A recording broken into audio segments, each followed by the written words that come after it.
Good morning, my dear student. Most welcome to you. Once again, most welcome to Gaya Guidance Programs, which is run by Education Department, Gaya. In mathematics sessions, myself, Mohammad Zahid Shah, mathematics teacher, +2 Agarwal High School, Belaganj. First of all, we know about calculus. Today is a very important topic of mathematics, as we know that calculus is the heart of the mathematics. We know calculus is the heart of mathematics, and calculus implies many section, many areas and many field, as well as we know calculus. What is calculus? First of all, we know what is calculus. The calculus is a dead branch of mathematics.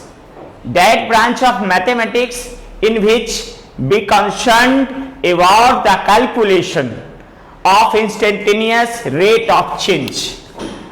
Rate of change every body upon every where is known as calculus. And we know also calculus is the summation of infinitely many small factors to determine, and whole is called the calculus. As we know, calculus is a very biggest part of the mathematics field. In this section, we have achieved more and more marks about calculus. First of all, we know weightage of calculus. Weightage of calculus in board exam is 44 further. This is a 44 marks of mathematics comes from the calculus. Calculus have a very biggest subject in these sections. So if you have to understand well, then achieve the more and more marks in mathematics. First, calculus का सबसे पहले यहाँ पर हम लोग समझेंगे कि calculus word जो है एक लैटिन वर्ड है. लैटिन वर्ड है which means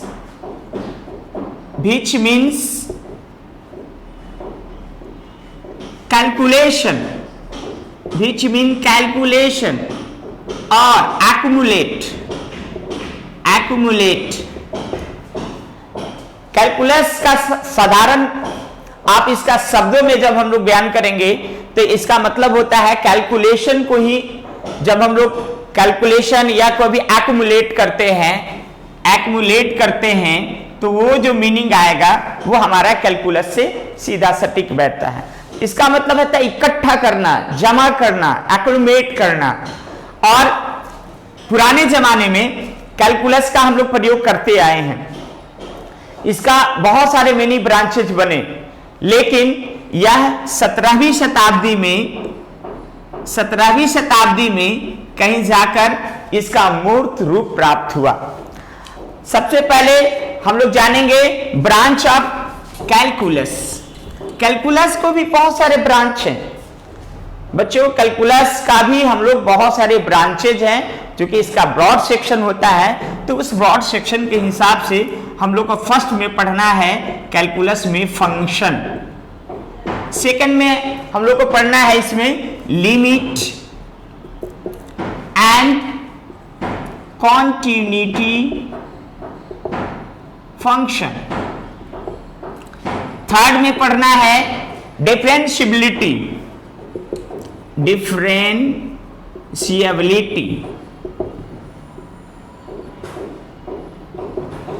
फोर्थ में डिफरेंशिएशन,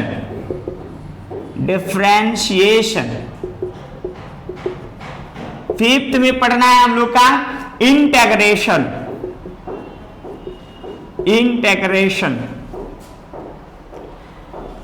देन सिक्स्थ में पढ़ना है एरिया इंक्लोज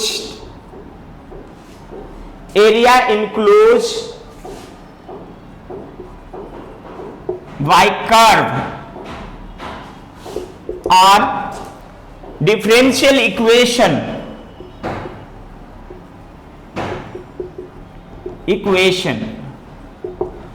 etc।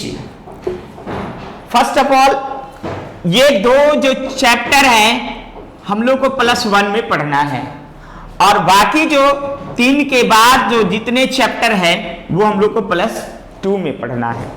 इसलिए +1 के वेटेज के हिसाब से इसमें हम लोग को मात्र 6 से 8 मार्क्स ही आते हैं, लेकिन +2 के हिसाब से देखा जाए तो ये हमें 44 मार्क्स का वेटेज देता है। इसलिए +2 बोर्ड एग्जाम के पॉइंट ऑफ व्यू से जब देखेंगे तो कैलकुलस हमारा एक weak sectional area in mathematics माना जाता है, और इसके हिसाब से हम लोग को पढ़ना होता है। सबसे पहली चीज कि कैलकुलस बहुत ही इंटरेस्टिंग सब्जेक्ट है। कैलकुलस बहुत ही इंटरेस्टिंग सब्जेक्ट है जो हमें बहुत कुछ से रूबरू करवाएगा। कैलकुलस का बहुत सारे ऐसे सेक्शन हैं जिसका प्रयोग हम लोग दैनिक जीवन में भी करते हैं। आप सबसे पहले देख लें कि कैलकुलस का बेनिफिट क्या होता है हम लोग को लाइफ में। तो बेनिफिट के हिसाब say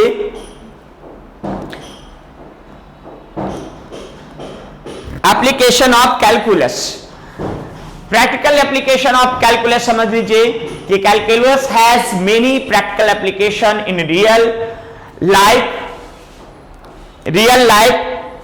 that is made possible some incredible important discovery like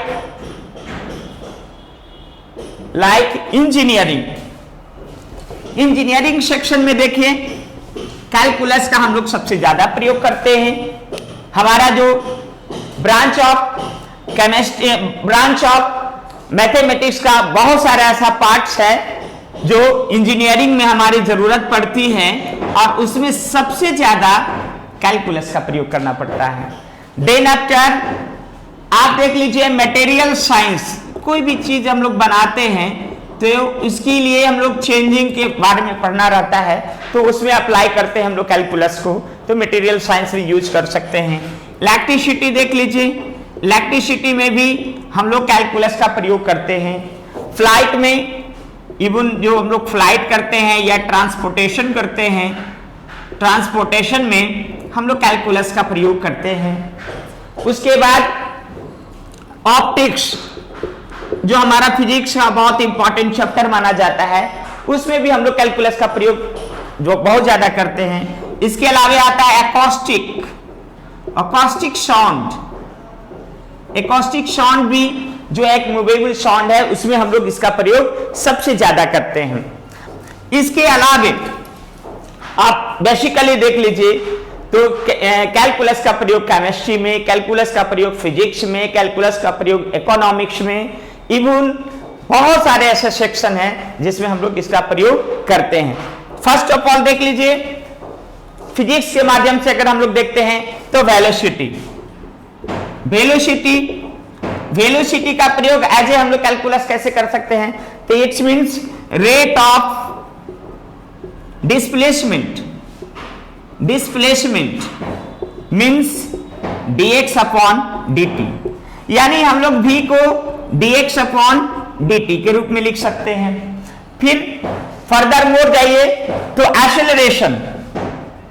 acceleration, तो उसको हम लोग अप्लाई करते हैं कैलकुलस में कैसे, तो ये हो गया rate of velocity, rate change of velocity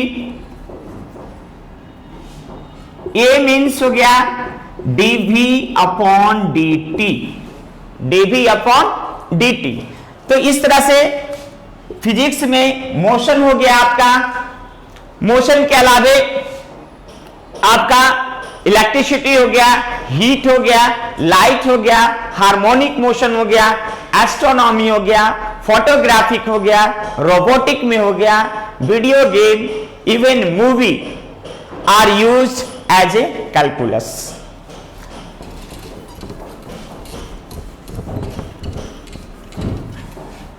अब आइए, कैलकुलस हमारा simply study of rate change होता है। It can help to determine how particles, star and matter actually move and change in our real life. जब इतनी सारी इसका opportunity है और सब कुछ है, तो जाहिर सी बात है कि अब हम लोग को यह मन में आना चाहिए कि एक कैलकुलस आखिर इन्वेंट कैसे हुई और किसने इसको किया। तो अगले चैप्टर में हम लोग अगले जो सेक्शन है उसमें देखेंगे कि हु इन्वेंट कैलकुलस।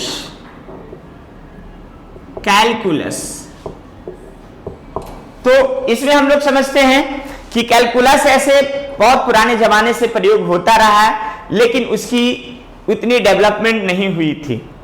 आर्किमिडीज ने भी कैलकुलस का प्रयोग किए थे।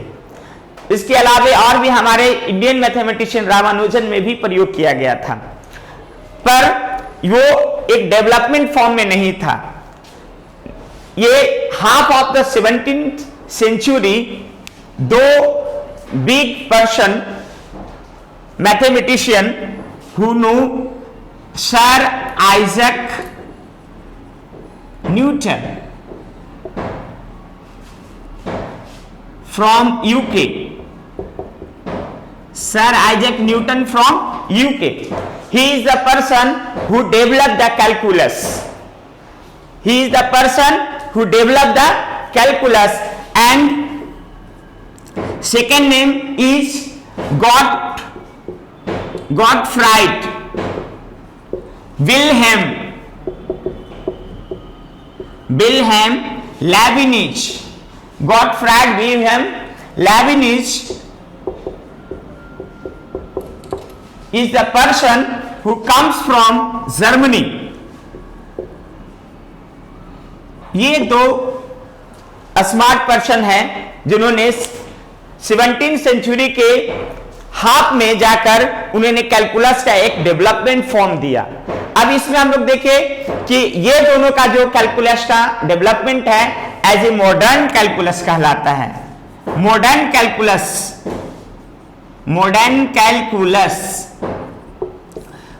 उन्होंने सबसे पहले मॉडर्न कैलकुलस के हिसाब से देखा जाए तो न्यूटन ने कैलकुलस को अप्लाइड, न्यूटन ने बताया कि कैलकुलस को हम लोग कैसे हाउ कैन अप्लाइड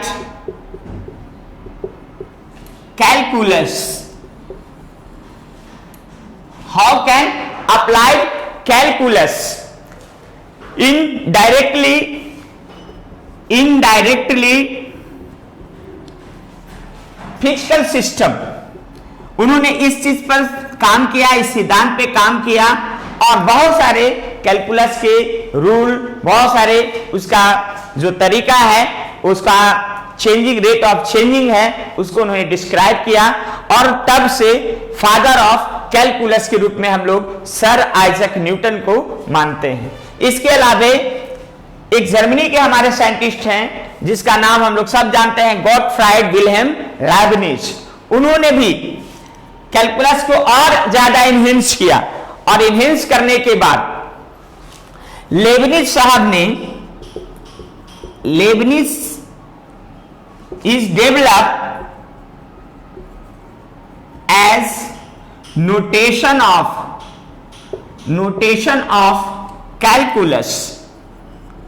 कैलकुलस को हम कैसे नोटेट करेंगे, सच एज इंटीग्रेशन का नोटेशन लेबनिज की देन है। उन्होंने इंटीग्रेशन को डेवलप किया, dx अपॉन dy जो हम लोग डिफरेंशिएशन में यूज करते हैं, लेबनिज का देन है। इसके अलावा बेसिक प्रोपोर्शन, बेसिक ऑपरेशन कर दीजिए, basic operation of mathematics in calculus को कैसे हम लोग अप्लाई करके बहुत सारे इसके रिजल्ट को पा सकते हैं या कैलकुलेट कर सकते हैं, उन्होंने लेबनिज साहब ने दिया था। इसके अलावा अब हम लोग पहुंचते हैं कैलकुलस का सबसे इंपॉर्टेंट पार्ट, जो कि हमको बेसिक चीजें समझनी है।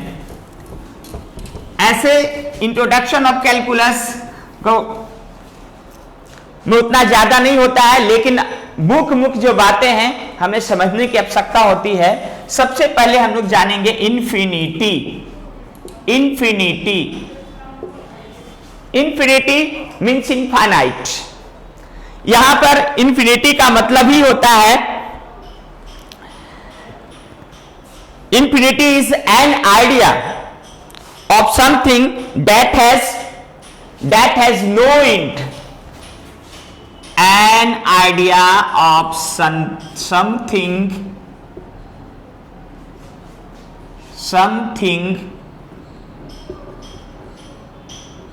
that has no end. It is called infinity. कह रहा है कि इन्फिनिटी एक ऐसा आइडिया है जिसका कोई भी एंड नहीं होता, अनंत होता है। जैसे आप इसको हम लोग एग्जाम्पल के तौर पर देख लीजिए, set of real number that is 0 1 2 dot dot dot till infinity. Set of natural number, set of natural number n equal to 1 2 3 dot dot dot till infinity. Here we can say that the number of real number has no limit and the number of natural number has no limit. Otherwise, number of a star in the universe, it is uncountable. It has no limit. But furthermore, infinity is also assigned by this sign. This sign is assigned by infinity, and we also read as infinity. सबसे पहले जानिए कि ये जो symbol है उसको assign किसने किया। तो इसको असाइन करने में भी इंग्लैंड मैथमेटिशियन हमारा जॉन विलिस को जाता है, जिन्होंने 1657 ईस्वी में इंफिनिटी शब्द को डाला था। यानी हमारा जो कैलकुलस डेवलप करने से पहले हमारा इंफिनिटी का कॉन्सेप्ट ऑलरेडी आ गया था, और तब से फिर हमारा मैथमेटिक्स का एक अलग सा रूप मिलने लगा और हम लोग इसको समझने लगे। ऐसे मैथमेटिक्स वे में 1657 ईस्वी तक हम लोग समझते थे कि इंफिनिटी मीन्स नंबरलेस नंबर, जिसमें कोई नंबर नहीं हो, नथिंग। इट्स मीन्स नथिंग, और नथिंग्स को ही हम लोग इसको अनडिफाइंड के रूप में भी कर सकते थे, जिसको हम लोग हिंदी में अपरिभाषित करते हैं, और तब उसको जाकर हम लोग नोटेशन फॉर्म में इसको एज ए इंफिनिटी, है ना, इसमें इस रूप में डाला जाता है।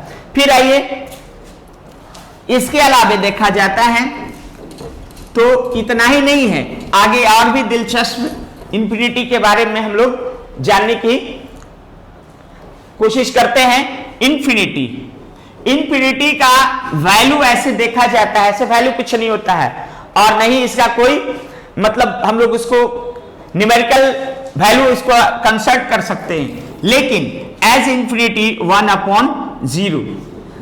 इट्स मीन्स क्या हो गया कि हम लोग पहले से भी पुराने जो 2 से 3 से या जो भी इससे पिछले आप लोग कक्षाओं में पढ़ते आ रहे हैं कि यदि किसी भी संख्या को 0 से डिवाइड किया जाता है, तो जब 0 से डिवाइड किया जाता है तो इसका मतलब होता है meaningless, there is no meaning, 0 से डिवाइड होता ही नहीं है। जब इसका डिवाइड नहीं होता है तो ये अनडिफाइंड हो जाता है। जब किसी भी नॉन जीरो को 0 से डिवाइड करना, ये है मीनिंगलेस।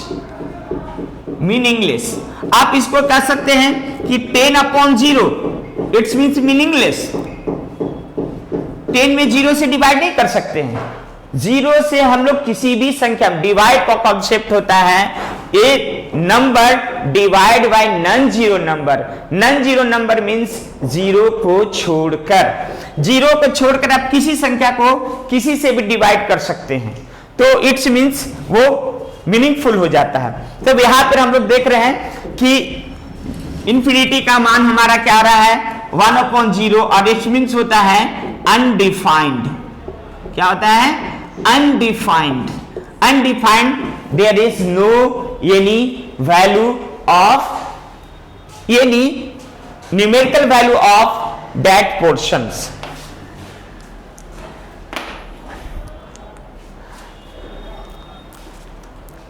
अब आइए हम लोग ये जानने की कोशिश करते हैं कि इंफिनिटी का कोई अपोजिट भी होगा। तो इंफिनिटी फाइनाइट से बना इनफाइनाइट, फाइनाइट टू इनफाइनाइट। पहले फाइनाइट आया, तब हमारा इनफाइनाइट आया। तो हम लोग इसको समझ सकते हैं कि फाइनाइट से इनफाइनाइट की तरफ हम लोग कैसे बढ़ते हैं। हम लोग इस पर एक छोटी सी गतिविधि कर सकते हैं, और गतिविधि के माध्यम से हम लोग जानने की कोशिश करेंगे कि finite to infinite, how can we can go finite to infinite. तो सबसे पहले हम लोग समझते हैं area of rectangle. Area of rectangle सब लोग जानते हैं। एरिया ऑफ रेक्टेंगल मींस क्या होता है? Length and breadth equal to L into B. हम लोग पिछले कक्षाओं से पढ़ते आ रहे हैं कि area of rectangle equal to L into length into breadth means LB। इसी तरह से हम लोग पढ़ते आ रहे हैं area of circle equal to, इसकी रेडियस अगर r है तो equal to pi r square. बहुत इंटरेस्टिंग है, सब लोग जानते हैं। आप लोग बताएंगे सर ये क्या बता रहे हैं? एरिया ऑफ रेक्टेंगल तो मैंने पढ़ चुके हैं, या एरिया ऑफ सर्किल तो हम लोग पढ़ चुके हैं। लेकिन बच्चों यहां पर हम लोग ये समझने की कोशिश करते हैं कि एरिया ऑफ रेक्टेंगल तो बिल्कुल पढ़ा है, एरिया ऑफ सर्किल भी हम लोग बिल्कुल पढ़ा है, उसकी बखूबी हम लोग फॉर्मूला भी जानते हैं कि LB होता है एरिया ऑफ रेक्टेंगल का, और एरिया ऑफ सर्किल का होता है पाई r स्क्वायर। लेकिन जब एक सवाल यहां पर अब हम लोग करें कि क्या आपको इसको प्रूव कर सकते हैं कि area of rectangle equal to L in B कैसे हो गई, या area of circle equal to pi r square कैसे हो जाएगी। फर्दर हम लोग जानते हैं कि इसका एरिया ऑफ सर्किल, चूंकि पिछली कक्षाओं में हम लोग को केवल रटाया गया है, हम लोग को बताया जाता है, वहां हम लोग उसको डीप फॉर्म में नहीं जाते हैं कि एरिया ऑफ सर्किल को हम लोग कैसे प्राप्त करेंगे पाई r स्क्वायर। तो यहां एक छोटी सी हम लोग गतिविधि लेकर देखेंगे कि कैसे फाइनाइट टू इनफाइनाइट टर्म का प्रयोग करके हम लोग एरिया ऑफ सर्किल को प्राप्त कर सकते हैं। बहुत इंटरेस्टिंग लगेगा आपको, यहां पर देख सकते हैं। सबसे पहले हम लोग देखिए स्टेप 1 में क्या कर सकते हैं कि सर्किल है, इस सर्किल को हम लोग 4 स्लाइस में डिवाइड कर सकते हैं। Chop area into 4 slices, into 4 slices। Chop area into 4 slices means हमारा जो सर्किल जो है उसके एरिया को हम लोग 4 स्लाइसेस में डिवाइड कर दिया। जब 4 स्लाइसेस में डिवाइड कर दिया तो हम लोग यहां पर देखते हैं कि कुछ इस तरह का, और इसको रीअरेंज कर दिया जाए। तो जब हम लोग रीअरेंज कर देंगे तो लाइक दिस फिगर हम लोग को मिल सकता है।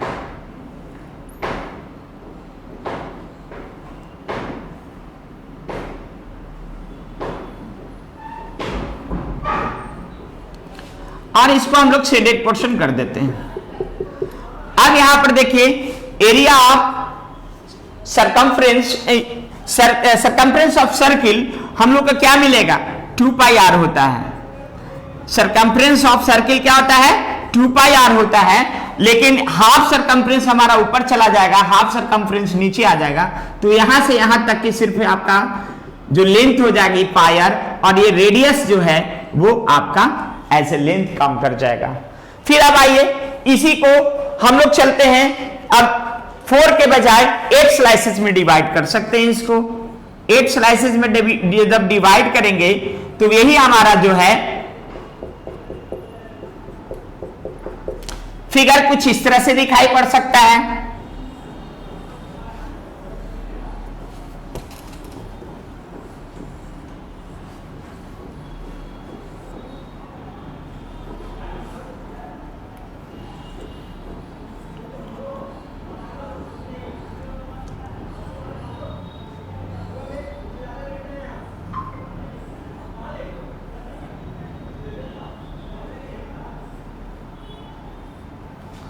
अब इसको हम लोग शेडेड कर सकते हैं।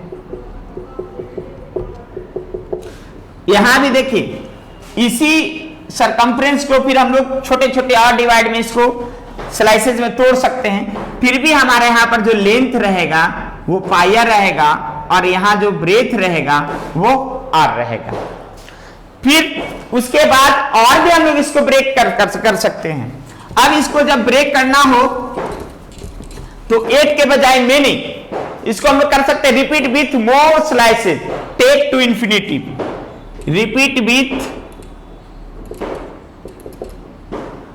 मोर slices take to infinity, take to infinity. अब इसको 4 के बजाय 8 किया, 8 के बजाय हम लोग मोर एंड मोर कर सकते हैं, और ऐसा माना जाता है कि इसको इंफिनिटी टर्म तक भी हम लोग कर सकते हैं। तो हमारा सर्किल का जो स्लाइसेस हो जाएंगे कुछ इस तरह से बन सकते हैं, मोर स्लाइसेस में चला जाएगा।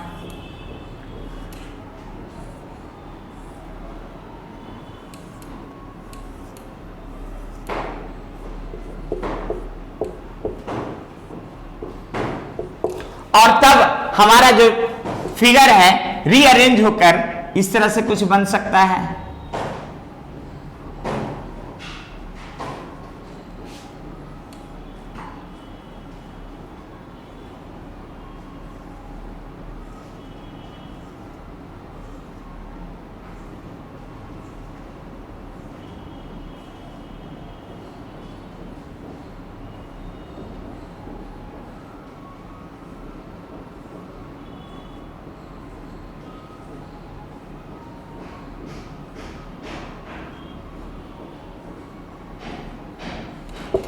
और यहां भी हम लोग जब देखते हैं तो इसका distance as a pi r होगा, और ये रेडियस आपका आर काम करेगा।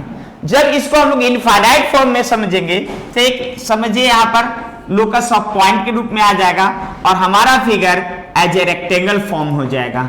रेक्टेंगल फॉर्म हो जाएगा तो इसकी जो डिस्टेंस वही पाई आर हो जाएगी, और यहाँ ब्रेथ के रूप में हमारा आर हो जाएगा। और तब हम लोग यहाँ पर देखते हैं, खूब अच्छी तरह से जान चुके हैं कि area of rectangle equal to length into breadth means area of circle को हम लोग फाइंड कर लिया पाई आर स्क्वायर। तो बच्चों यहां पर हम लोग देख सकते हैं कि कैसे फाइनाइट टर्म से इनफाइनाइट तरफ के हम लोग जाते हैं। फाइनाइट हम लोग सब जो वैल्यू जो नॉन जीरो वैल्यू होता है उसको फाइनाइट समझते हैं, और वो हम लोग बताता है उसको काउंटिंग वे में भी समझते हैं। लेकिन इनफाइनाइट एक मीनिंगलेस टर्म होता है, इसका कोई भी वैल्यू नहीं होता है जो हम लोग इसको समझ सकते हैं और समझ के उस वैल्यू को ज्ञात कर सकते हैं। अब जब फाइनाइट टर्म तक की हम पहुंच चुके हैं तब देखिए इसकी कुछ रिजल्ट्स हैं जो हमारे लिए आगे के क्लास में बहुत काम देने वाला है और उसको समझना बहुत जरूरी है। कैसे हम लोग इसको समझते हैं? Concept of infinite शिमल।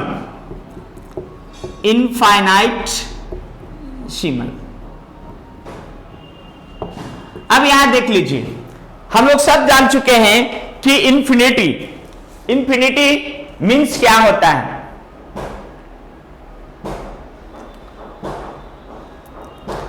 Infinity means क्या होता है? अब हम लोग देखा था कि इंफिनिटी की वैल्यू 1/0। ये भी हम लोग जान चुके हैं कि किसी भी नॉन जीरो में जीरो से डिवाइड नहीं होता है और इसकी वैल्यू हम लोग अनडिफाइंड लिखा था और तब इसकी वैल्यू क्या हम लोग को प्राप्त हुआ था? एक सिंबॉलिक टर्म में प्राप्त हुआ था कि इट इज कॉल्ड इंफिनिटी। पर आप यहां पर यह कह सकते हैं कि जीरो में 1 से डिवाइड किया जा सकता है। This term is meaningful and it's value will be 0। यहां पर समझने की जरूरत है कि किसी भी नॉन जीरो में जीरो से डिवाइड नहीं होता है, लेकिन जीरो में किसी भी नॉन जीरो से हम लोग डिवाइड कर सकते हैं और वो वैल्यू हमारा एक्यूमुलेट हो सकता है और तब जीरो में किसी भी नंबर से डिवाइड करेंगे तो उसकी वैल्यू 0 होती है। लेकिन नॉन जीरो में किसी भी जीरो से डिवाइड करेंगे मीन्स होता है इसकी मीनिंगलेस हो जाती है और हमारा वैल्यू यहां इनफाइनाइट की तरफ चला जाता है। तो 1/0 equal to undefined means infinity, but 0/1 equal to 0। ये याद रखने वाली बात है क्योंकि आगे के जो क्लास चलेगा हमारा लिमिट, इसमें ऐसे प्रयोग हमारे आएंगे जहां में बहुत काम देने वाला है। फिर इसके बाद देख लीजिए 1/इंफिनिटी की वैल्यू 0 होती है। चूंकि इंफिनिटी है 1/इंफिनिटी, इंफिनिटी का वैल्यू 1 और 0/1 हो जाएगा। इस हिसाब से 1 × 0 हो जाएगा, तब इसकी वैल्यू 0 हो सकती है। तो इसलिए 1/इंफिनिटी इक्वल टू 0। अब आइए 0/0 आएगा। पहले ही हमने जान चुके हैं कि 0 किसी भी एकदम इसको समझ लेना है कि 0 किसी भी हाल में जीरो से किसी भी नॉन जीरो का या जीरो का डिवाइड नहीं होता है और वैसे सेंस में हमें हर हालत में वो अनडिफाइंड की तरफ ले जाता है। इसलिए 0/0 भी हमारा क्या हो जाएगा? अनडिफाइंड हो जाएगा और उसको भी हम लोग इनडिटरमिनेट फॉर्म में लिखेंगे, जो कि आगे क्लास में फिर हम लोग बता सकते हैं कि इनडिटरमिनेट मीन्स क्या होता है और इसको हम लोग कैसे वैल्यू कैलकुलेट कर सकते हैं। इंफिनिटी ये भी होता है इनडिटरमिनेट। उसके बाद अब आइए कि यदि किसी भी नंबर मीन्स ए में इंफिनिटी को ऐड करें तो वो वैल्यू इंफिनिटी होती है। किसी भी नॉन जीरो को इंफिनिटी में ऐड करेंगे तो उसकी वैल्यू इंफिनिटी होगी। अदरवाइज किसी भी नॉन जीरो को इंफिनिटी से माइनस करेंगे तो भी वैल्यू हमारी इंफिनिटी आएगी। ये समझने वाली बात है। जो हमारा आगे के जो प्रॉब्लम आएंगे उसमें इस टाइप के आपका प्रॉब्लम कहीं पे आएगा तो हम लोग इसकी वैल्यू एक्यूमुलेट कर सकते हैं। फिर आइए infinity multiply infinity means infinity means nothing. Nothing में मल्टीप्लाई नथिंग करेंगे मीन्स उसकी रिजल्ट हमारा नथिंग ही आ जाएगा। But infinity divide by infinity अब वो हमारा इनडिटरमिनेट हो जाएगा, इनडिटरमिनेट कर जाएगा। जो 0/0 ऐसे इनडिटरमिनेट के 7 फॉर्म होते हैं। आगे जब हम लोग लिमिट तक पहुंचेंगे तो इसकी सारी हम लोग फिगर को दिखाएंगे कि कौन कौन से पार्ट्स, कौन कौन से वैल्यू कैसे हमारा इनडिटरमिनेट हो जाता है, उस पर हम चर्चा करेंगे। अब आइए जब हम लोग लिमिट तरफ जा रहे हैं तो सबसे पहले एक आता है लिमिट का सबसे बेसिक कॉन्सेप्ट होता है x tends to a, x tends to a कह सकते हैं, या कोई a जहां भी आ गया तो समझ जाना है कि ये हमारा नॉन नेगेटिव नंबर है। a की जगह पर 0 भी हो सकता है, 0 तो आता ही है, 1 2 3 कुछ भी रख सकते हैं यहाँ पे। इवन x टेंस टू 0 भी होता है, x टेंस टू इंफिनिटी भी होता है, x tends to minus infinity और प्लस इंफिनिटी भी होता है। तो इस तरह के कॉन्सेप्ट हम लोग को समझना है कि x tends to a means क्या होता है। तो सबसे पहले हम लोग समझ जाइए कि x टेंस टू a का मतलब ये नहीं समझना है कि x इक्वल टू a होता है, ये कभी नहीं। a भले ही वैल्यू उसको अप्रोक्सीमेट करता है, अप्रोच करता है, but x is not equal to a होता है। तो x tends to a means होता है a number, x tends to a number, a number x approaches to a means हो गया अप्रोच करना, मतलब उसके काफी करीब आता है। करीब की जब बातें आती है तो सपोज दैट कीजिए कि x टेंस टू 2, तो x टेंस टू 2 वैल्यू हमारा दो तरह से अप्रोच कर सकता है, एक माइनस की तरफ से भी और एक प्लस की तरफ से भी अप्रोच कर सकता है। तो आप यहां हम लोग इसको समझ सकते हैं कि जैसे नंबर लाइन ले लीजिए, नंबर लाइन में 0 है, 1 है, 2 है, 3 है। हमारा ये 2 है, 2 को जब हम लोग अप्रोच की बात करते हैं तो 2 का अप्रोच हमारा लेफ्ट हैंड भी होता है और 2 का अप्रोच हमारा राइट हैंड भी होता है। तो लेफ्ट हैंड भी हम लोग कर सकते हैं और राइट हैंड भी कर सकते हैं।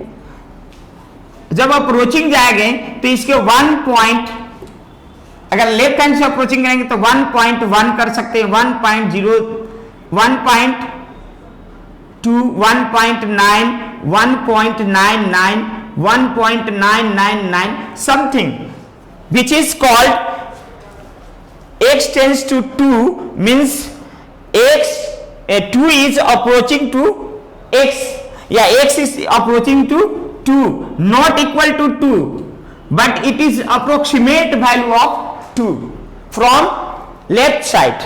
Then after अगर राइट साइड से करेंगे तो ये हो सकता है 2.1, 2.9, 2.8, 2.7, 2.1, 2.01, 2.001, 2.0001 approximate, which is not equal to exact 2. अब यहां पर हम लोग समझना है कि when x approach to a from the left hand denoted by, अब यहां पर समझ सकते हैं कि हमारा जो x टेंस जो वैल्यू है वो दो तरह से रिप्रेजेंट करता है, और जब दो तरह से रिप्रेजेंट करता है तो उसको हम लोग लेफ्ट हैंड लिमिट और राइट हैंड लिमिट के रूप में समझते हैं। और उसको लेफ्ट हैंड लिमिट और राइट हैंड लिमिट को हम लोग कैसे मतलब समझना है, उसको ये बहुत आसान सा तरीका है, इसके हिसाब से हम लोग देख सकते हैं। First of all left hand limit समझते हैं। Left hand limit, left hand limit, when x approaches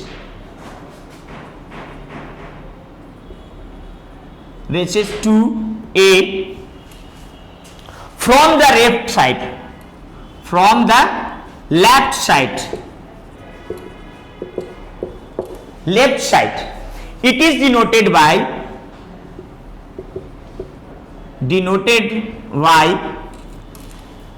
x tends to a minus, x tend to a minus।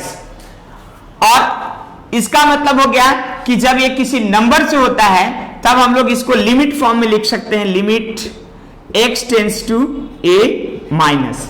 Limit का कंसेप्ट यहां पर थोड़ा सा है कि कहीं कहीं LT द्वारा लिख सकता है, कहीं कहीं LIM से सूचित भी कर सकता है, इसलिए इसमें कोई डायलेमा रखना नहीं है। लिमिट को आप जैसे आप अपना हिसाब से समझते हैं कि हम अंडरस्टूड समझते हैं तो उसके हिसाब से आप लिख सकते हैं। लिमिट में LIM भी लिख सकते हैं, x tends to a minus, या LT x tends to a minus, ये आप किसी भी तरह से आप लिख सकते हैं, ये आपकी स्वतंत्रता है। अब यहां पर आप जाइए, हम लोग समझ गए कि लेफ्ट हैंड लिमिट से क्या होता है कि जब हमारा a की वैल्यू बाएं तरफ से अप्रोच करेगा और वो नियर अबाउट a के करीब आ जाएगा, जैसे हम लोग अभी देखा कि 2 के करीब आने के लिए, अप्रोचिंग टू 2 आने के लिए 2 का एकदम समझिए अप्रोक्सीमेट वैल्यू हमारा गया, तो वो हमारा x टेंड्स टू a हो गया। ऐसे प्रैक्टिकल वे में हम लोग उसको x की वैल्यू 2 ही पुटिंग करके रखते हैं और उसकी वैल्यू को फाइंड आउट करते हैं। अब चलिए right hand limit, right hand limit when simple when x approaches to a from right side, और इसको हम लोग डिनोट करते हैं limit x tends to a plus. जब प्लस की साइन आएगी तो समझ जाना है कि राइट साइड से है, और माइनस की साइन आएगी तो समझ जाना है कि वो लेफ्ट साइड से है। तो इस तरह से हमारा अप्रोचिंग लिमिट हो जाता है और इसकी वैल्यू हो जाती है। जैसे हम लोग बता चुके हैं अभी कि x की value limit x tends to 2 minus, इसकी वैल्यू हमारा जो फर्दर गया था 2.5 से, जो भी है वैल्यू 2.25, और भी नियरेस्ट चलिए तो 2.1 होगा, और नियरेस्ट चलिए तो 2.01 होगा, 2.001 होगा। तो ये हमारा प्लस वाला होगा, ये हो गया राइट लिमिट हो गया। इसको RHL कह सकते हैं, राइट हैंड लिमिट कह सकते हैं। जो 2 प्लस में जाएगा तो 2 प्लस के नियरेस्ट में एकदम आते चला गया और हमारी वैल्यू अप्रोच कर गया। उसी तरह से देखा हम लोग limit x tends to 2 minus, जो कि लेफ्ट हैंड की तरफ था, उसकी वैल्यू भी हम लोग जब हम लोग ज्ञात किया तो देखा 1.5 भी आ सकता है या 1.75, करीब जैसे जैसे उसके करीब आइएगा। यह है कि बाएं से दाएं तरफ जाना है और ये दाएं से बाएं तरफ आना है, और वो हमारी वैल्यू जो है अप्रोच करते जाएगी। 1.9 पर जा सकता है, 1.99 पर जा सकता है, 1.999 समथिंग पे वो वैरी कर सकता है।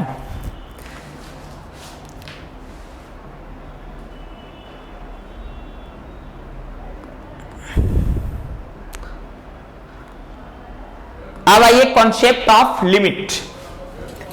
कॉन्सेप्ट ऑफ लिमिट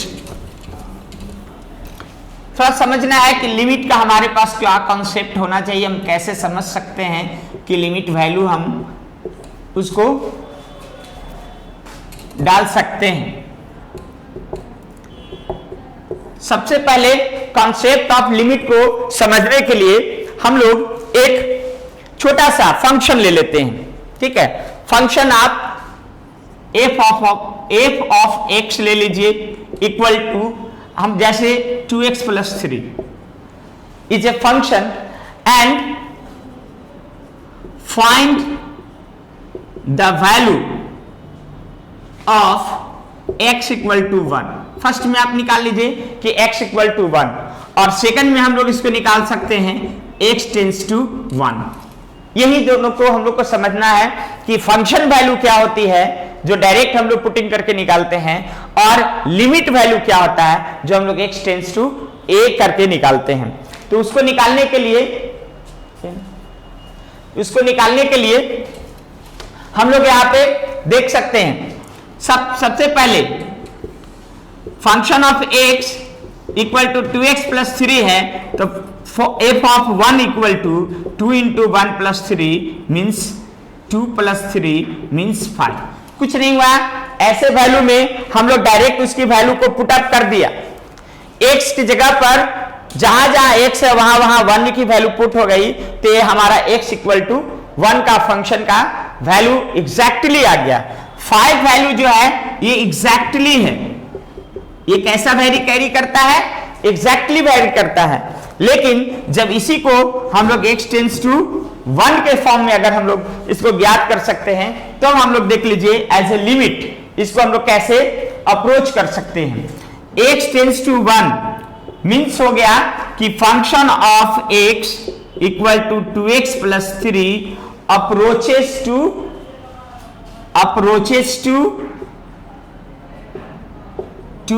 5, जो इसकी वैल्यू 5 आई थी वो 5 के अप्रोच जाएगा, और उसके हिसाब से फिर हम लोग इसको निकालेंगे, लिमिट फॉर्म में डालेंगे।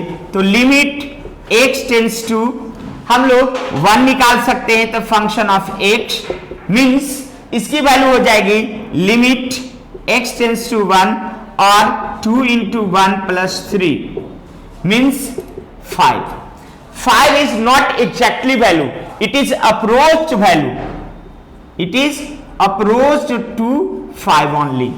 और यही हमारा लिमिट कॉन्सेप्ट बताता है कि किसी भी फंक्शन का या वेरिएबल टर्म का जो वैल्यू होगा वो अप्रोच टू जाना चाहिए, उसके नियर अबाउट जाना चाहिए। अब यहाँ पे कुछ जो हमारा यहाँ पर देखने वाली बात है कि लिमिट का जो कॉन्सेप्ट यहाँ पर जो हम लोग डाले हैं, डायरेक्ट सब्स्टिट्यूशन मेथड है, हम लोग मेथड पे आगे इसकी चर्चा कर रहे हैं।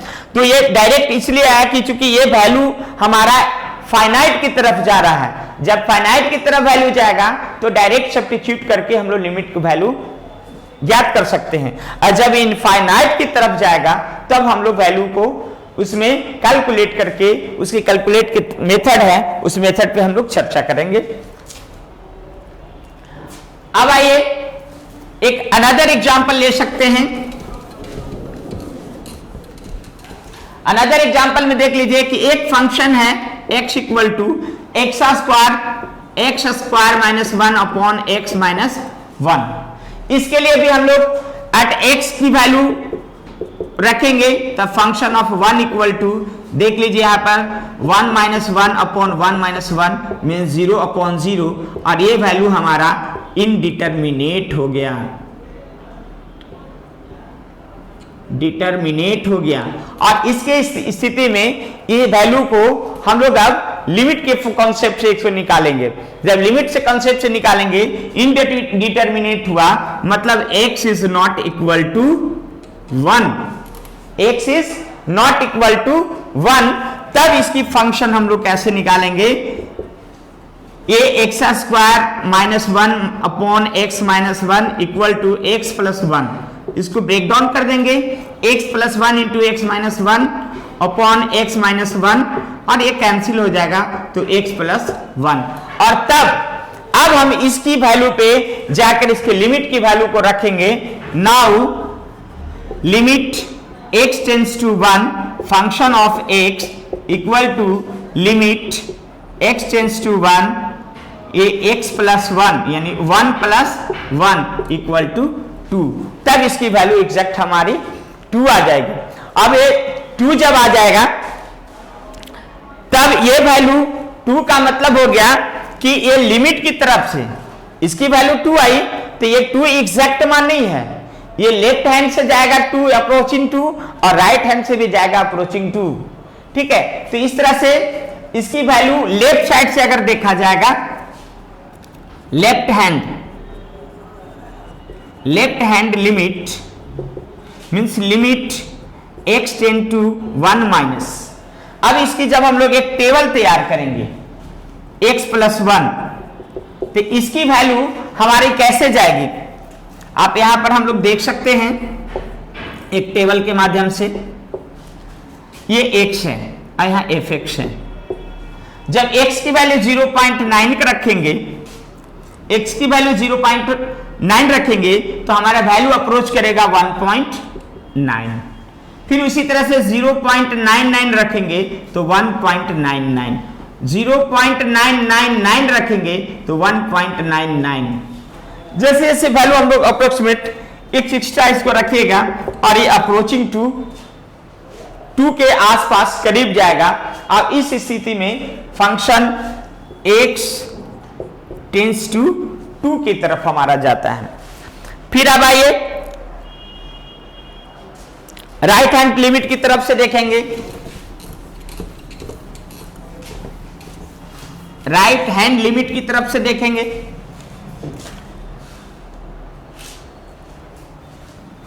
तो function of x equal to x plus 1 limit x tends to 1 plus from right hand side.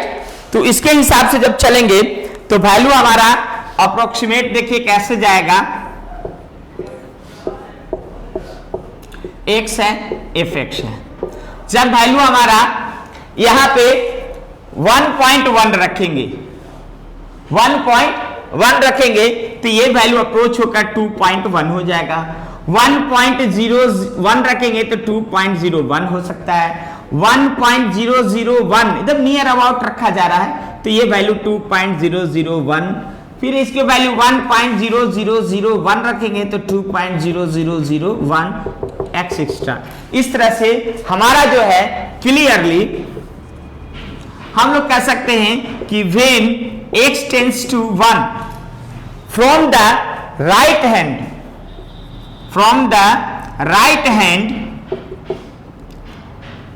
Right hand की तरफ से अगर जाएंगे तो function of x tends to करीब 2 की तरफ जाएगा, अप्रोचिंग 2 हो जाएगा और उस हिसाब से फिर हमारी वैल्यू यहां कैलकुलेट हो सकती है, जो एक वैल्यू जो है फाइनाइट आ जाएगा। अब यहां पर कुछ हम लोग की समझने वाली बात है, जो ध्यान देने वाली बात है, उसको हम लोग यहां पॉइंट आउट नोट कर रहे हैं। करा कि when x tends to 1 from the left is known as the left hand limit, जिसको हम लोग लेफ्ट से कर रहे थे तो लेफ्ट हैंड लिमिट, और इसको शॉर्ट में हम लोग LHL कह सकते हैं। और उसको लिखने का तरीका है लिमिट x टेंड्स टू, अगर कोई भी नंबर रहे वो नंबर की जगह पर हम लोग a रख रहे हैं तो यहां माइनस साइन आ गया, और माइनस साइन के सेंस में फंक्शन ऑफ x रख सकते हैं, और तब इसकी वैल्यू जो भी कैरी करेगा वो मान ली a है तो यहाँ वैल्यू a कैरी कर सकता है, 2 है तो 2 कैरी कर सकता है, वो उस पर डिपेंड कर सकता है। फिर अगर x टेंड्स टू 1 के सेंस में अगर ये चले और राइट हैंड लिमिट को लिखना है तो RHL लिखेंगे और इसको limit x tends to a plus लिखेंगे, फंक्शन ऑफ x लिख सकते हैं, और वो भी वैल्यू हमारा 2 कैरी करेगा। ठीक है, तो इस तरह से लेफ्ट हैंड लिमिट और राइट हैंड लिमिट की वैल्यू को हम लोग समझ सकते हैं। अब यहां पर आइए, लेफ्ट हैंड लिमिट और राइट हैंड लिमिट को तभी हम लोग समझ सकते हैं जब वो एग्जिस्ट करेगा और अदरवाइज नहीं एग्जिस्ट करेगा। तो हम लोग को समझना है कि कैसी वैल्यू अब एग्जिस्ट करेगा और कैसी वैल्यू हमारा नहीं एग्जिस्ट करेगा। लिमिट वैल्यू में बहुत इंपॉर्टेंट पार्ट है, इसको समझना होता है कि कौन सा फंक्शन हमारा एग्जिस्ट कर रहा है और कौन सा फंक्शन हमारा नहीं एग्जिस्ट कर रहा है। तो इसके लिए एकदम सिंपल है, ज्यादा इसमें दिमाग खपाने की जरूरत नहीं है, बस ये समझना है कि limit x tends to a minus, this is called left hand limit, और a function of x equal to limit x tends to a plus function of x। अगर ये इक्वल है, और इक्वल में कैसा इक्वल होना चाहिए, फाइनाइट, यहां पर लिखते हैं इक्वल एंड फाइनाइट, इक्वल भी हो और फाइनाइट टर्म में आना चाहिए, यानी 1 2 3 समथिंग आना चाहिए। अगर आप कहेंगे कि सर इंफिनिटी लेफ्ट हैंड में भी इंफिनिटी आ गया, राइट हैंड में भी इंफिनिटी आ गया, तो क्या ये एग्जिस्ट करेगा? नो, ये एग्जिस्ट नहीं करेगा। Left hand limit infinity, right hand limit infinity, ये इक्वल है but it is not a finite, ये फाइनाइट वैल्यू नहीं है, और फाइनाइट वैल्यू जब तक नहीं होगा और तब तक ये दोनों लिमिट आपका एग्जिस्ट नहीं करेगा। इसलिए we can say that left hand limit equal to right hand limit तभी करेगा जब वो इक्वल के साथ साथ फाइनाइट वैल्यू भी हो। तो ये हमें बहुत इंपॉर्टेंट बात है कि फाइनाइट वैल्यू को सबसे पहले हमको पकड़नी होगी कि वो वैल्यू पुटिंग करने के बाद हमारा जो भी वैल्यू है वो फाइनाइट की तरफ जा रहा है कि नहीं। अगर इनफाइनाइट की तरफ जाता है तो वैल्यू एग्जिस्ट नहीं करेगा, और जब वैल्यू एग्जिस्ट नहीं करेगा तो फिर हम लोग अलग मेथड से उसको फाइंड आउट करेंगे। क्योंकि हम लोग सब मैथ के हैं, कहीं ना कहीं से कुछ ना कुछ जुगाड़ लगा ही लेते हैं, और उसके हिसाब से ये नहीं समझना है कि अगर सर लिमिट एग्जिस्ट नहीं किया तो क्या वहीं छोड़ देंगे, नहीं, इसकी भी वैल्यू हम लोग फाइंड करेंगे। कुछ ना कुछ तो जुगाड़ लगाते ही हैं, और उस जुगाड़ से हम लोग मैथ के फाइंड आउट कर लेते हैं। तो तो उस पर हम लोग मेथड पे चर्चा करेंगे। अब यहां पर आइए, कौन सा वैल्यू एग्जिस्ट नहीं करेगा। अब देख लीजिए, limit x tends to a अगर माइनस और फंक्शन ऑफ x ये इक्वल नहीं हुआ limit x tends to a plus की तरफ, तब ये वैल्यू एग्जिस्ट नहीं करेगा। It does not exist, it does not exist, ये वैल्यू एग्जिस्ट नहीं करेगा। और नहीं करेगा मीन्स इसको फिर हम लोग मेथड पे आएंगे। एक और है नहीं एग्जिस्ट करने का कि limit x tends to a function of x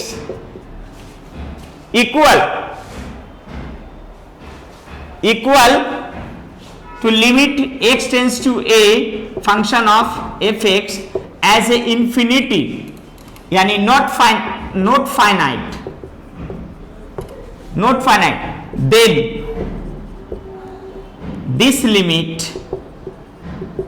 limit can't exist, तब ए वैल्यू जो है एग्जिस्ट नहीं करेगा।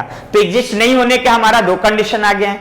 एक तो दोनों वैल्यू इक्वल नहीं होगा, सिंपली तो हम लोग को समझ जाना है कि left hand limit right hand limit अगर इक्वल नहीं आ रहा है तो एग्जिस्ट नहीं करेगा।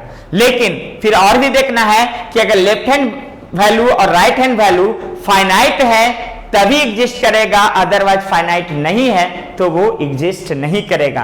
तो इक्वल है और इंफिनिटी में आ गया तब हमारा वहां वैल्यू एग्जिस्ट नहीं करेगा। तो इस हिसाब से हम लोग देख सकते हैं कि कैसे हमारा वैल्यू जो है लिमिट है एग्जिस्ट करता है और कैसे वैल्यू एग्जिस्ट नहीं कर सकता है। तब हम लोग अब आते हैं कैसे लिमिट को कैलकुलेट करेंगे, इसकी वैल्यू को निकालेंगे। इसलिए इस पर हम लोग चलते हैं computation of limit. Computation of limit में हम लोग देखेंगे कि कभी कभी क्या होता है कि सम क्रॉस वैल्यू, किसी भी फंक्शन का सम क्रॉस वैल्यू जो है वो डिफाइन हो जाता है, और जब डिफाइन हो जाता है सम पार्टिकुलर वैल्यू की तरफ और वो वेरिएबल हो जाता है तो उसके वैल्यू को हम लोग कंप्यूट कर सकते हैं। जैसे इसमें अब हम लोग आएंगे, सबसे पहले सीखना है इनडिटरमिनेंट क्या होता है।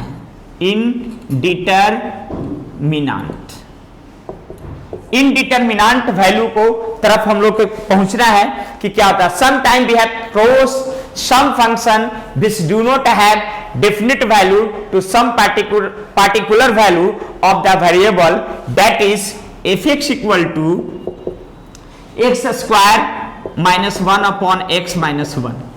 इसको जब हम लोग ले रहे हैं तो देखिए f की जगह पर 1 वैल्यू रख रहे हैं तो 1 minus 1 मीन्स 0 upon 0। ये वैल्यू हमारा इनडिटरमिनेंट एंड मीनिंगलेस आ गया, इनडिटरमिनेंट हो गया, इनडिटरमिनेंट हो गया, मिनेट कर गया, इनडिटरमिनेट हो गया। अब इसके हिसाब से इसका मतलब हो गया कि it function of one can't be determined, हम लोग इसको प्राप्त नहीं कर सकते हैं। तब सच फॉर्म, ऐसे फॉर्म को ही हम लोग इंडिटरमिनेट करते हैं, और इंडिटरमिनेट फॉर्म का मतलब ही होता है इनडिटरमिनेट। अगर नहीं समझ पा रहे हैं डिटरमिनेट तो इसका अगला आप शब्द सिंपल मीनिंग में समझ सकते हैं कि मीनिंग लेस फॉर्म, इसको क्या कहेंगे, मीनिंगलेस फॉर्म। क्योंकि जीरो से किसी से डिवाइड करते हैं, पहले भी मैं बता चुका हूं कि जीरो से किसी से डिवाइड करेंगे तो मीनिंगलेस हो जाएगा और उसका कोई मतलब नहीं होता है, और वो वैल्यू हमारा इनफाइनाइट की तरफ ले जा सकता है। अब आइए इनडिटरमिनेट फॉर्म को मेनली यहां पर 7 हमारा फॉर्म है जो इनडिटरमिनेट फॉर्म में हम लोग पा सकते हैं। सबसे पहला है 0 upon 0, ये हमारा इनडिटरमिनेट फॉर्म है। सेकंड है इंफिनिटी अपॉन इंफिनिटी, ये डिटरमिनेट फॉर्म है। तीसरा है इंफिनिटी माइनस इंफिनिटी, ये डिटरमिनेट फॉर्म है। तीसरा चौथा हो गया आपका डिटरमिनेट इंफिनिटी का पावर 0, इंफिनिटी का पावर 0। फिर आइए पांचवा है 0 का पावर 0, और छठा है 1 upon infinity, 1 raise to the infinity, और 7 है आपका 0 इंटू इंफिनिटी। ये 7 फॉर्म है जो हमारा वैल्यू को इनडिटरमिनेट कर देता है। अब यहां पर हम लोग को समझना है कि कैसे इनडिटरमिनेट होता है और इसकी वैल्यू क्या हो सकता है। पहले हम लोग जान चुके हैं कि जब भी किसी जीरो में हम लोग डिवाइड करेंगे तो वो मीनिंगलेस हो जाता है। तो इस अर्थ में जीरो अगर जीरो फॉर्म में आता है, न्यूमरेटर भी जीरो और डिनोमिनेटर भी जीरो, तो ये हमारा वैल्यू इनडिटरमिनेट कर जाएगा। फिर आइए इंफिनिटी और इंफिनिटी भी इंफिनिटी ही होगा, तो ये भी हमारा इनडिटरमिनेट कर जाएगा। इसकी वैल्यू 0.0 सेंस में भी जा सकती है। इंफिनिटी में माइनस इंफिनिटी, जब इंफिनिटी मीन्स होता नथिंग, और नथिंग में जब कुछ नथिंग नहीं हो तो मीनिंगलेस हो जाएगा, तो ये हमारा भी इनडिटरमिनेट फॉर्म हो गया। यहां पर आइए, जैसा हम लोग सब जानते हैं, कुछ यहां पर आप ऐसे कंसेप्ट कर सकते हैं कि सर किसी भी पावर, किसी भी नंबर, बचपन से पढ़ते आ रहे होंगे कि किसी भी संख्या का पावर अगर 0 हो जाता है तो इसकी वैल्यू 1 हो जाती है। तो क्या infinity power 0 equal to 1? No no, infinity power 0 is not equal to 1, it's mean indeterminate, it is indeterminate. Infinity means nothing, nothing. आप एक चीज और समझ लीजिए कि किसी भी नन जीरो का, एक चीज और था उसमें, किसी भी नन जीरो का पावर अगर 0 होता है तब वैल्यू 1 होता है, लेकिन हमारा इंफिनिटी यहां नन जीरो है ही नहीं, तो इसकी पावर 0 होगी तब वैल्यू 1 नहीं होगा। तब वैसे सेंस में यहां हमारा वैल्यू इनडिटरमिनेट कर जाता है। इसलिए कभी भी हर चीज को पावर 0 मीन्स 1 नहीं समझना चाहिए। ये केवल नन जीरो के लिए होता है। नन जीरो का मतलब जीरो के छोड़ के कोई भी संख्या का पावर अगर 0 हो जाएगा तब उसकी वैल्यू हमारा 1 हो जाएगा। जैसे 1 लाख का पावर 100 का पावर 0 1 होगा, 1 का पावर 0 1 होगा, लेकिन इंफिनिटी का पावर 0 नॉट इक्वल टू 1, क्योंकि ये इनडिटरमिनेट फॉर्म है, जैसा कोई मीनिंग ही नहीं निकलता है। फिर आइए 0 के पावर 0, ये भी कह सकते हैं कि 0 के पावर 0 1 होगा? नो, ये भी नहीं होगा। 0 के पावर 0 कभी 1 होता ही नहीं है। कारण कि हमने अभी भी बताया कि किसी भी नन जीरो का पावर अगर 0 होगी तभी उसकी वैल्यू 1 होगा, अदरवाइज वो आपका इनडिटरमिनेट कर जाएगा। फिर आइए 0 into infinity, 0 into infinity means 0 तो 0 होता ही है, जब इंफिनिटी रहेगा तो इसका कोई वैल्यू नहीं होता है, और उस सेंस में इसकी वैल्यू हम लोग इनडिटरमिनेट कर जाता है। अब यहां कुछ हम लोग देखेंगे कि अगर हमारा लिमिट इनडिटरमिनेट हो जाएगा तो हम लोग बहुत सारे यहां पर वैल्यू कैसे कंप्यूट करेंगे, कैसे वैल्यू को कंप्यूट करेंगे उसको हम लोग देख सकते हैं। हमारा इनडिटरमिनेट को कंप्यूट करने का अलजेब्रिक लिमिट है, उसमें हम लोग निकाल सकते हैं। तो there are some method of algebraic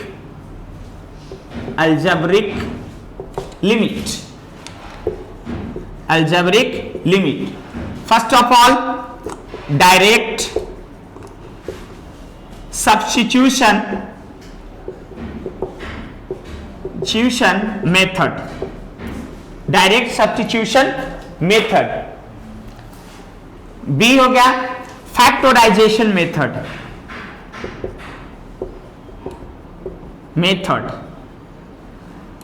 सी में हो सकता है रेशनलाइजेशन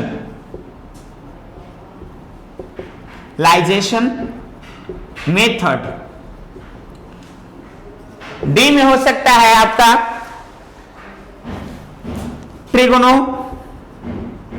ट्रिगोनोमेट्रिक मेथड, इसकी फॉर्मूला हम लोग ड्राइव करेंगे। और पांचवा में सम स्टैंडर्ड रिजल्ट, कुछ जो अलजेब्रिक फंक्शन होंगे उसके लिए हम लोग ये 4 में से कोई भी नहीं लगेगा, उसको अलग तरह से हम लोग स्टैंडर्ड रूल लगाकर रिजल्ट को फाइंड आउट करते हैं तो उसको हम लोग सम स्टैंडर्ड रिजल्ट की तरफ भी एक एज ए मेथड के रूप में हम लोग देखते हैं। अब आइए सबसे पहले some example of determinate in a direct substitution method.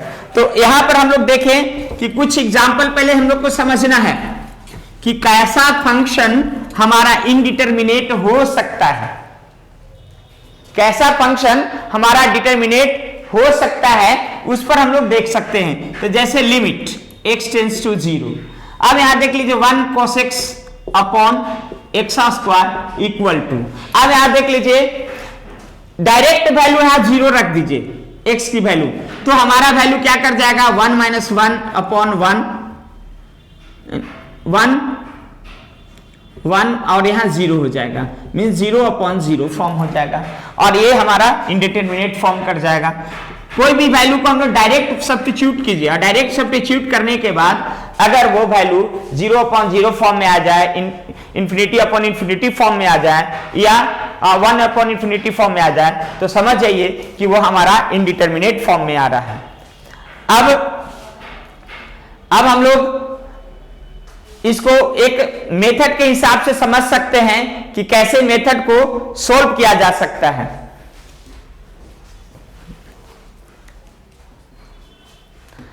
कैसे इसको मेथड को सोल्व किया जा सकता है, तो मेथड को सोल्व करने के लिए हम लोग देख लीजिए डायरेक्ट सब्स्टिट्यूशन मेथड में क्या लगा सकते हैं कि सबसे पहले जब हम वैल्यू को फंक्शन को पुट करेंगे और हमारा कोई फाइनाइट टर्म वैल्यू आ जाएगा तो इसको हम लोग डायरेक्ट वैल्यू पुट करके और उसको हम लोग आसानी से निकाल सकते हैं। ऐसे क्वेश्चन एकदम हलवा क्वेश्चन होता है, बहुत बनाने में मजा आएगा, लेकिन कुछ सब्स्टिट्यूट करते हैं और वो इनडिटरमिनेट कर जाता है तो उसके लिए हम लोग फैक्टराइजेशन तोड़कर फिर वैल्यू पुटअप करेंगे, रेशनलाइज करके फिर वैल्यू पुटअप करेंगे, ट्रिगोनोमेट्री रेशियो का फॉर्मूला लगाकर वैल्यू पुटअप करेंगे और तब कहीं जाके हम लोग डायरेक्ट सब्स्टिट्यूशन मेथड लगाकर वैल्यू को फाइंड आउट कर सकते हैं। इस तरह डायरेक्ट सब्स्टिट्यूशन मेथड को हम लोग यूज करने के लिए इनडिटरमिनेट फॉर्म को भी हम लोग ला सकते हैं।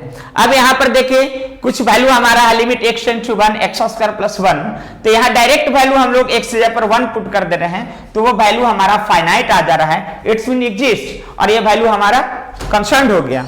फिर आइए वैल्यू का पाई अपॉन 2 है साइन x की जगह पर, तो साइन x की जगह पर साइन पाई बाई 2 रख दिए, वैल्यू हमारा फाइनाइट आ गया तो वैल्यू एग्जिस्ट कर गया। लिमिट x टेंड्स टू 1 में यहां भी वैल्यू हम लोग डायरेक्ट रख दे रहे हैं तो वैल्यू हमारा फाइंड आउट हो जा रहा है, मींस हमारा यह सब्स्टिट्यूट वैल्यू आ जा रहा है। तो इस तरह से हम लोग डायरेक्ट सब्स्टिट्यूट मेथड लगाकर ऐसे क्वेश्चन को बना सकते हैं जो कि बहुत हलवा टाइप का क्वेश्चन होता है, समझिए इसको आम भाषा में, और हम लोग आसानी से इसको फाइंड आउट कर सकते हैं। इस टाइप के क्वेश्चन आपका जेईई और मेडिकल में भी ऑब्जेक्टिव में क्वेश्चन पूछा जाता है जो डायरेक्ट हिट करके हम लोग इसको निकाल सकते हैं, ये बहुत ही इंपॉर्टेंट सेक्शन माना जाता है। फिर आप देख लीजिए इसमें एक question example 3x square minus x plus 2x minus 1 is a function, और इसको हम लोग डायरेक्ट पुटिंग करके लिमिट x टेंड्स टू 2 के सेंस में निकालना होगा, तो 2 वैल्यू डायरेक्ट पुट किया और वैल्यू इसकी फाइनाइट आ गई, इट्स मीन एग्जिस्ट वैल्यू हो गया, और ऐसे क्वेश्चन को हम लोग डायरेक्ट वैल्यू निकाल सकते हैं। और ये वैल्यू फिर डेफिनेशन के हिसाब से 2 माइनस डेल्टा 2 प्लस डेल्टा और 2 के वैल्यू में वैरी कर जाएगा और ये वैल्यू हमारा कंप्लीटली 12 शो कर देगा। तीसरी क्वेश्चन दूसरा एग्जांपल में देख लीजिए x square 3x plus 2 upon x square minus 4x plus 3, तो इसमें भी हम लिमिट x टेंड्स टू 1 लगाएंगे तो ये डायरेक्ट वैल्यू अभी लगाएंगे तो ये आ जाएगा 0 अपॉन 0 फॉर्म, जो कि इनडिटरमिनेट फॉर्म में हो जाएगा, तो डायरेक्ट वैल्यू नहीं सब्स्टिट्यूट करेंगे। अब ऐसे क्वेश्चन को सब्स्टिट्यूट करने के लिए फिर हम लोग फैक्टराइजेशन मेथड लगाएंगे, तो इसको फैक्टराइज कर देंगे। फैक्टराइज करने के बाद देखेंगे कि कोई ना कोई वैल्यू जो कि x टेंड्स टू 1 है, एक चीज और ध्यान देने वाली है कि अगर x टेंड्स टू 1 है तो इसका कोई ना कोई एक ऐसा फंक्शन आएगा जो इसके कॉमन आएगा x माइनस 1 के सेंस में। तो बच्चों इसको जब हम लोग फैक्टराइज किए तो दोनों में देख लीजिए x माइनस 1 x माइनस से, यही कारण यहाँ वैल्यू हमारा इनडिटरमिनेट हो रहा था। तो जब ये वैल्यू काट देंगे और जब तब हमारा फंक्शन जो होगा x प्लस x माइनस 2 और x प्लस 2 के सेंस में आ जाएगा और 0 अपॉन 0 भी नहीं रहेगा, तब यहाँ डायरेक्ट सब्स्टिट्यूट करके वैल्यू को हम लोग 1 अपॉन 2 फाइंड कर सकते हैं। तो बच्चों इस तरह से हम लोग लिमिट का डायरेक्ट सब्स्टिट्यूशन मेथड से रिलेटेड आपका हम होम असाइनमेंट में 10 क्वेश्चन दे रखे हैं, आप लोग इसको बनाएं और बनाकर समझने की कोशिश करें, बहुत अच्छा है। और नेक्स्ट क्लासेस में फिर और भी मेथड हैं, उस मेथड पे हम लोग चर्चा करेंगे। और जैसा कि है इस पर थोड़ी सी भी अगर नजर रख सकते हैं, ध्यान रख सकते हैं, तो इसमें अच्छा आप मार्क्स अचीव कर सकते हैं। जैसा कि हम लोग पहले ही बता चुके हैं कि ये आपका एक वेटेज टॉपिक है, वेटेज सेक्शन है, इसमें ज्यादा से ज्यादा हम लोग स्कोर कर सकते हैं। इससे पहले आप लोग ज्ञान गाइडेंस प्रोग्राम को सब्सक्राइब करें और YouTube पर जाकर इसकी वीडियो को आप लोग देखें और इससे ज्यादा आप फायदा उठाएं। आपके लिए ये एक बेनिफिशियल साबित हुआ है और पिछले साल के भांति इस साल भी हम लोग लगातार कोशिश कर रहे हैं और आपको अच्छा से अच्छा कंटेंट देने की कोशिश कर रहे हैं। जय हिंद बच्चों।